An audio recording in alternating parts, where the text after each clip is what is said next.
Okay, Edwin, tell me a little bit about what you have here on the in this installation. Okay. The the thoughts behind this little installation is when I created the series, I was asking myself about the political situation, the economy, everything that is affecting us. And so I was thinking about justice and how some communities are being affected more than others. And so at the same time, I was thinking about how democracy is a living thing and it needs us all to make it work. It's not just one or two people, it's all.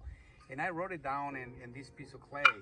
Democracy is a living thing. It needs us all. And it's such an important to understand that just because we have freedom doesn't mean that we don't have to work for it. It's hard. It's hard work to try to have a balance and to have respect for a lot of people.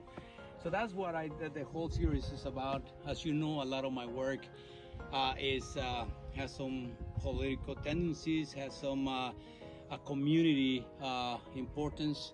And that's what I try to do. That's what I try to, without insulting people, just reflecting and having them think about what is how important the art is for us, the creators.